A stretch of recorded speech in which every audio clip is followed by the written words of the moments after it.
Hello, my name is Matthew Blash, and today I'm going to be talking about human vocal ranges. Because across all music and all genres, the human voice is one of the most vastly used instruments. Like every single pop song, rock song, classical music, anything you can think of, usually involves vocalists, whether it's one or more. And a lot of people are different. And we have ways of classifying ranges, because you have a full piano which spans 8 octaves. But for average humans, they usually start out with just 2 octaves. And as you can see here, this is just a very common form of register for each individual voice. And I'm going to be discussing them as I keep going. But first, what is the highest voice type? That's the most important question we'll start out with. And if you guessed soprano, then you're correct.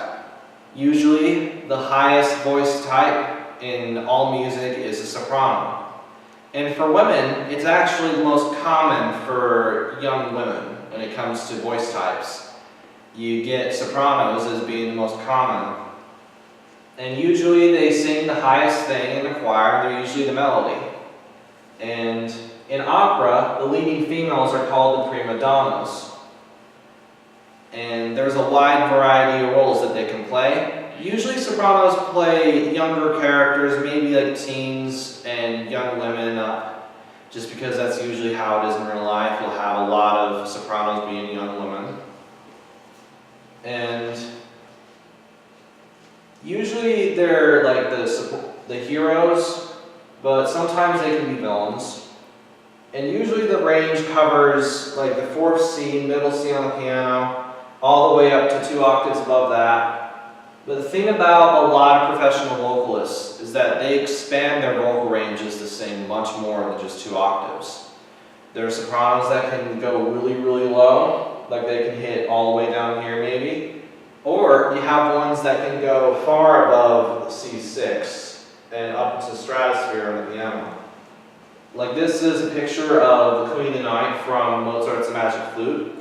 And he wrote that role for a very specific voice. It was his wife's older sister who had this incredible voice that was able to not only jump all over the place, do these really fast arpeggios on a single vowel, but was able to go all the way up to an F that's right up here, which that's not easy. Like even to perform the Magic Flute, you have to really, really search far and wide to find a woman that can do it, because it's either a fantastic performance or it completely fails. Moving right along. What voice type is usually the supporting female characters? It's also the second most common vocal range for a woman. If you guessed mezzo-soprano, you'd be correct. This is Carmen from the opera of the same name. She's the leading character in a very clear mezzo-soprano. Usually mezzo-sopranos are the secondary characters, but you can make the leading character be a mezzo-soprano if you want. Usually there are older characters, but you can make them young women as well, because there are many young women who are mezzo-sopranos. And it's said that a lot of them can be witches, nurses, or wise women. And as with a lot of vocalists, their starting point might be A3 up to an A5, but there are a lot of them that can sing either higher or lower, as well as many other things. Moving right along. You have a third type of female vocal range that is the most difficult to find, the most difficult to cast. These are called contraltos. As you can see, this is Adele, because she is a pure definition of what a contralto in popular music is. Whenever I think of contraltos, the first thing I think of is Adele, because she really has that powerful voice that is very, very clear. Thing is, it's not just about range, it's about tone and how the voice sounds. Like, there are a lot of mezzo-sopranos and sopranos who are able to hit these low notes that a contralto is provided with, but they don't have the same tone or sound that's desired.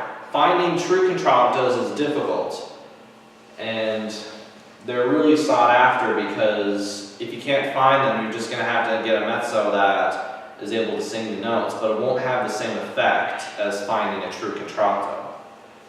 And contraltos mostly play the same type of characters that mezzos do because they're very close in vocal range, but they're slightly lower, as you can see.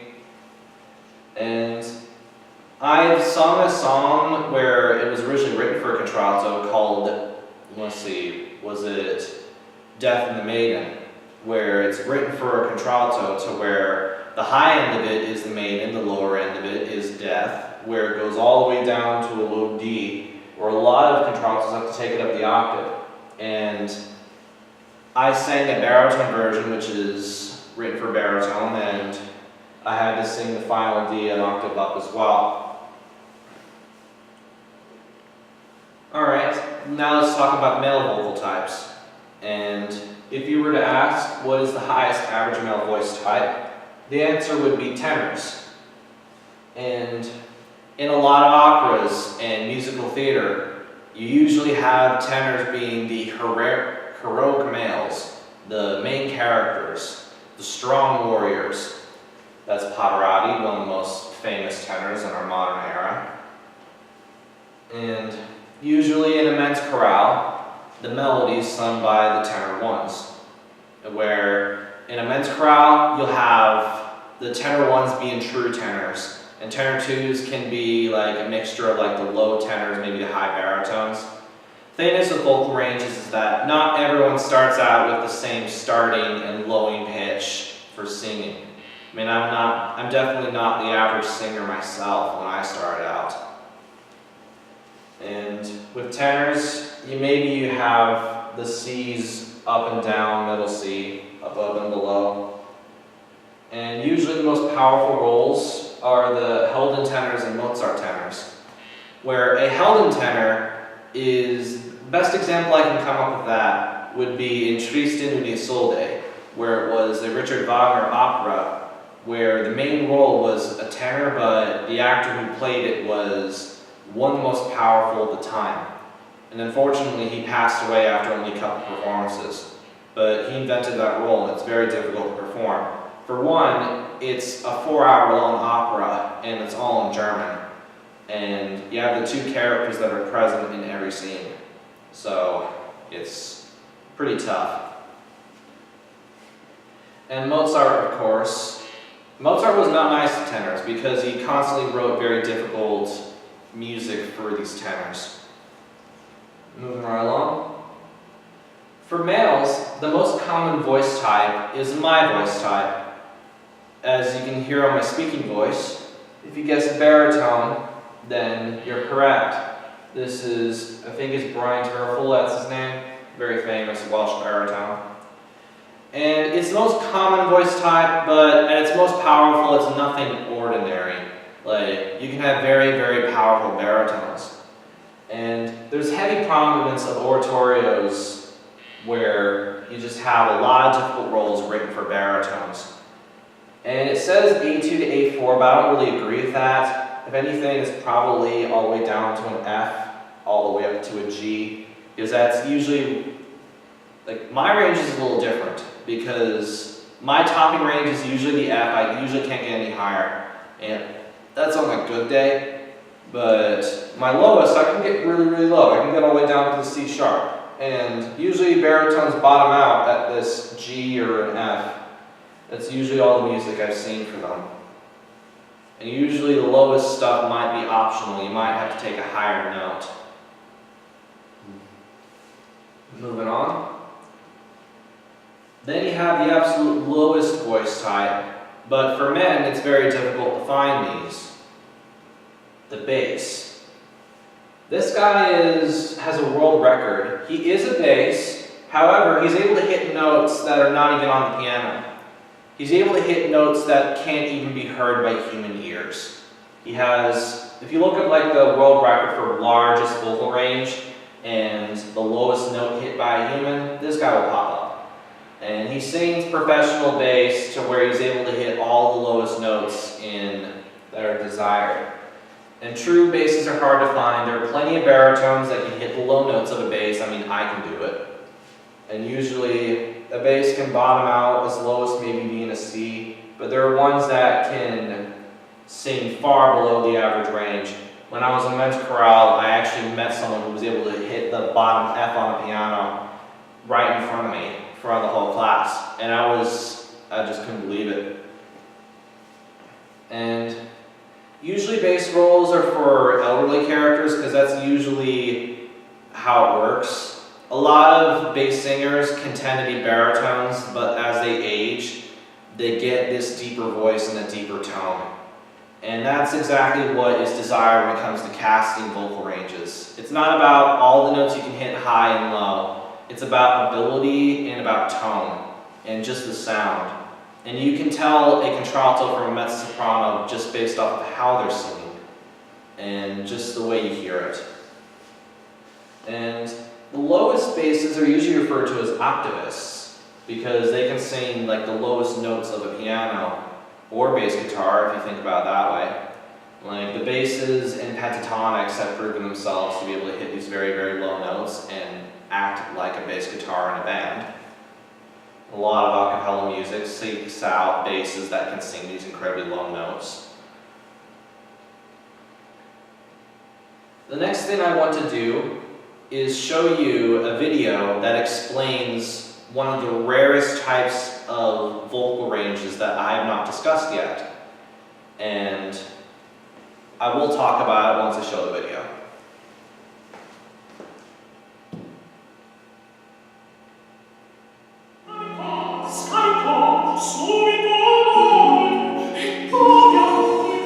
Unless you have an unfortunate accident or a very specific operation, a countertenor is a male post-pubescent who sings falsetto or head voice, if you want to call it that. In simple sort of terms, the vocal cords are a couple of bits of muscle that stretch and vibrate, and so with the falsetto there's a little bit of air coming through, so it's more the edges of the vocal cords rather than the full thickness of the muscle that vibrates.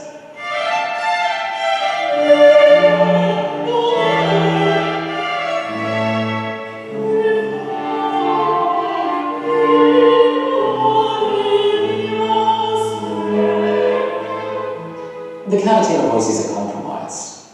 You know, most of the music was not written for a falsetto male to sing. Most of it was written for castrato. And at the time, castrati were absolutely fated as being the stars of opera and classical music as it was known, or Baroque music at the time. And you know, by singing as a countertenor falsetto, we're attempting to get somewhere near what the composer intended, which was at least keep it in the right octave. I mean, most countertenors would have a good F or G, which is around about as high as a contralto. It's a completely different colour, because a contralto is a real contralto, and there are very few of them around, will have quite a dark sound, a very sort of rich, dark timbre. And a countertenor tends to be brighter. You know, there are people who've never heard a countertenor, they sit in a concert, you open your mouth and they burst out laughing. And they don't quite know where to put it, how to process the information they're hearing. You know, they see you standing up there and they think, okay, this guy's going to, you know, sing something, I don't know what, you know, it's calling himself a count, there must be some kind of tenor, countertenor must be some kind of tenor. And then, you know, the sound comes out and they just don't know how to figure it out. Sometimes the initial reaction might be, and then you see them starting to actually kind of accept it and get used to it maybe.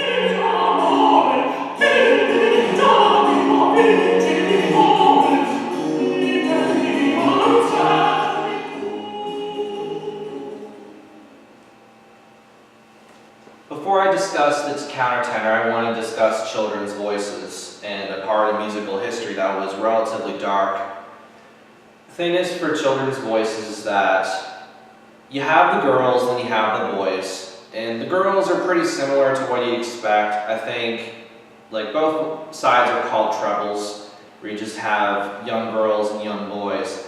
The thing is for young boys, you have some young boys that are voice sopranos. They have unchanged voices that they can hit notes just as high as an adult female soprano. They just have these very high voices. And there's no falsetto involved, it's the regular voices. Then you have boys that are more or less altos, like can sing like mezzo-soprano, contralto ranges. The thing about musical history is that women were not desired to sing, but they wanted to write female roles and have these characters that have these very high voices. So the method was using castrations on boys before they would reach puberty, where you'd have a lot of male singers like grow up to be like basses and tenors that are not operated on. Then you have a bunch of others that have this operation done to where they have unchanged voices that are soprano and mezzo-soprano. And the castrato's voices are very, very different than a woman's voice, to where it sounds similar, but because of the body type, to where men have just these more muscular builds and lung power, to where it just sounds so different and so much more desired than what a woman's voice would be. And as time went by, the first few operas written were entirely for tenors, baritones, basses, and then all these castrati. But as time went by, they were letting more women in, and you'd also have operas where you have women cast, but you also have castrati cast in the same thing. And there's a lot of music that was written for the castrati, like Handel and Mozart have both written music for them, just because they existed in that time period. A lot of music that was written for the castrati today, usually you'd have women perform them because it is the same vocal range. But then you have something called the countertenor. The video says that most countertenors use falsetto to hit the highest notes. That is true, to where a lot of countertenors that use falsetto tend to be just basses and baritones that use this higher register. I mean, I'm one of these baritones myself. I have a very high falsetto. However, there is something called the true countertenor. This is very rare, where only 1 in 50 men are born with it, where a true countertenor doesn't need falsetto to hit the highest notes that are desired. And I've actually met a true countertenor in college, where he said that when he started singing with like the tenors, the stuff was too low even for him to sing, so they had to have him sing with the altos, just so he was able to get all the music. And it's pretty funny just to imagine that countertenors, the only real place for them is singing like music written for women or written for the castrati of the past. And the other type of rare vocal type that's only like 1 in a million are male sopranos, where I've only heard of 2 instances, where one of them was an American where his larynx didn't lengthen the way that it is supposed to be, to where he has an unchanged soprano voice. It'll C up to 2 octaves above. And he usually sings a lot of music written for the castrati of the past, because you'll have like the soprano castrati, the alto castrati, and like one of the videos you'll find of him is him singing something that Mozart wrote for a soprano castrati, where in modern times it's usually sung by a woman. It is a very interesting part of musical history, but it does show that there's a dark side to every story. The last thing we're going to do is an activity where I have all 6 of the average vocal ranges, the most common here. And I'm going to see if anyone's watching this can remember this. Because of course, you can sort these the way they are. Why am I wait? We all remember bass is the lowest. So, let's see. There you go. Soprano being the highest.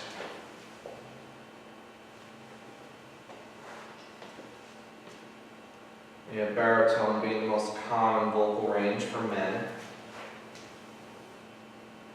says A2 to A4, but I think it's more or less a baritone than anything else, or at least a high baritone, where it's not tenor, but it's not usually the desired vocal range. Of course, you have the mezzo-sopranos, which is the second most common vocal range for a woman. Then you have one of the rarest. Thing is, though, with women, there are some. For women, there are some that are female tenors, and then there are ones that have voices that are so low that they can be considered female baritones. And usually, when you have voices that deep for women, it's more or less a novelty, and that there isn't any like real place for them, other than for comedic purposes. So that's pretty much it. Thanks for watching.